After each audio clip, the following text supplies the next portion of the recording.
Raise your hand if you hate being fraud. I think we all hate it, right? What comes to your mind when you hear the word fraud? I feel really mad and I really hate it. Because I think no one deserves to be scammed. But have you guys heard the news that just happened last August? Ocean fraud by using the name and photo of the North Sulawesi Custom and Excise Cerah Bangun.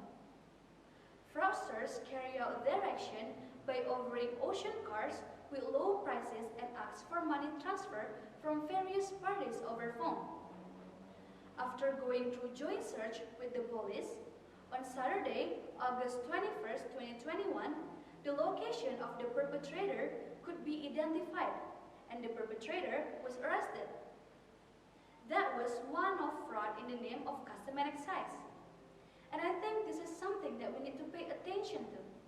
So I'm here to talk about prevention of fraud in the name of custom and excise. But first of all, let us praise and thank God the Almighty. Dear judges, teachers, and all of my friends that I'm proud of, I'm Rachael Immanuel Tambunan from Budi Mulia Senior High School, Pematangsiantar, North Sumatera. Ladies and gentlemen, we must have heard or even overheard the word custom and excise. Now I am gonna ask you, what does custom and excise mean? What exactly custom and excise is? Custom and excise can be interpreted as levies made by the government on goods that are exported or imported, as well as goods that have special characteristics. Now we already know what does custom and excise mean. Then, what are the duties of this custom and excise? In general, there are 4 custom duties. The first one, revenue collector, to collect state revenue from exports and imports. The second one, trade facilitator, to facilitate trade. The third one, industrial assistance, aid in the development of export-oriented industry. And the last one, and I think this is the most important one, and I'm going to highlight this one, community protector.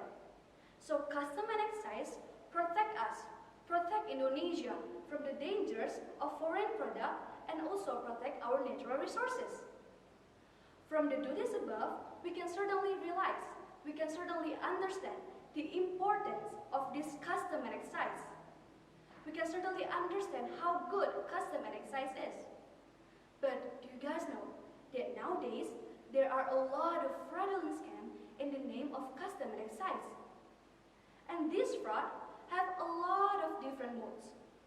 Now I'm going to explain 3 of them. The first one, the perpetrator admitted to sending goods to the potential victim, then asked for money transfer so that the goods could be given to the potential victim.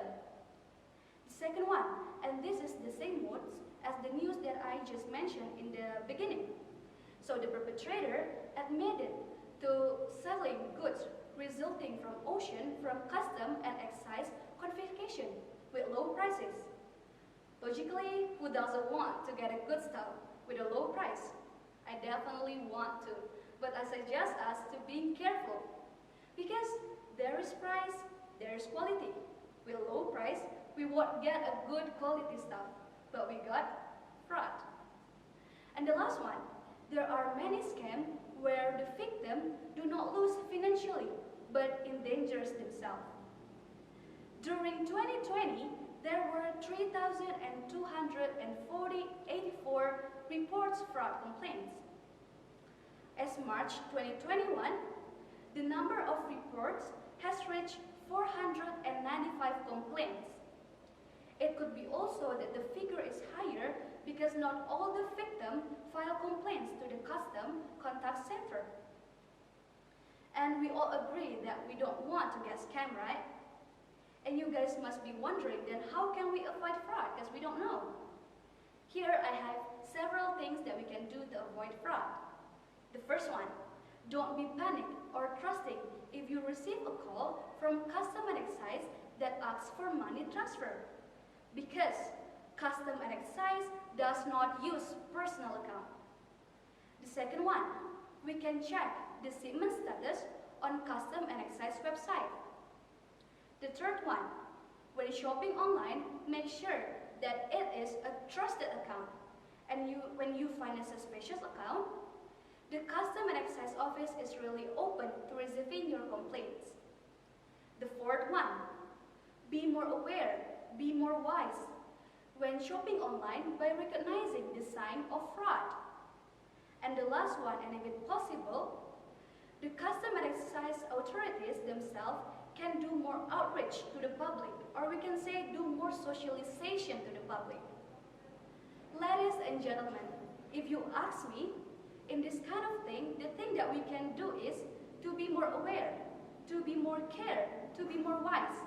When we find a suspicious account or suspicious person who potentially conduct fraud, I think there's nothing wrong to reporting it to the custom and excise. So fraud like this can be eradicated and no one will be harmed. Ladies and gentlemen, the ball is in your hand. Whether you want to take care of it and do it, or you just want to ignore it. I think that's all my speech. I hope this is going to be useful for all of us. I'm sorry for any words or behavior that unpleasing your heart. Thank you so much for your time, your kind attention, and this opportunity. Thank you so much.